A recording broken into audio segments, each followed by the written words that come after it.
చంద్రబాబు కావాలా జగన్ కావాలా? మాకు చంద్రబాబు నాయుడు కావాలండి. ఎందుకు చంద్రబాబు? నాకు అన్ని పనులు చేసి పెడతాడు. నేను పచ్చి టీడీపీ. జగన్ చేయలేదు ఏం పనులు? నాకు ఏమి ఒక్క అమ్మఒడి ఒకటే ఇచ్చాడు. ఇస్తున్నాడుగా మరి ఒక్కసారే ఇచ్చాడు, అయిపోయింది. 5 సంవత్సరాలు ఒకసారేనా? అంతవరకే. చంద్రబాబు ఎందుకు కావాలి? నాకు లోగడ నేను రద్దు పొంది ఉండే ఆయన దగ్గర, మళ్ళీ ఆయనే కావాలని నేను అనుకుంటున్నా. మీ మాట ఏంటి? మా మాట టీడీపీ గెలిచిద్దని మా బాపట్లలో వేగేసిన నరేంద్రవరం కావాలా కోన రఘుపతి కావాలా?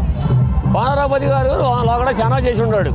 ఇప్పుడు వేగేశ్వర వర్మ గారు వస్తే మాకు ఇక్కడ స్థలాలు ఇచ్చారు ఇద్దరి పక్కన. ఆ స్థలాల్లో ఇల్లు సగం సగం ఆగిపోయినాయి.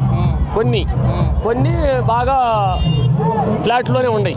వాటినన్నిటి పూర్తి చేస్తా అన్నాడు. ఎన్టీఆర్ కాలనీ మాది, ఎన్టీఆర్ కాలనీ పెట్టారు. ఆ కాలనీకి మేము నిర్మించుకుందామని చెప్పి మేము కేటాయించుకున్నాం. అది మాది చెరువు దుమ్ములపాలెం. అయితే ఈసారి నరేంద్రవరం ఛాన్స్ ఇస్తారు? ఇస్తామండి.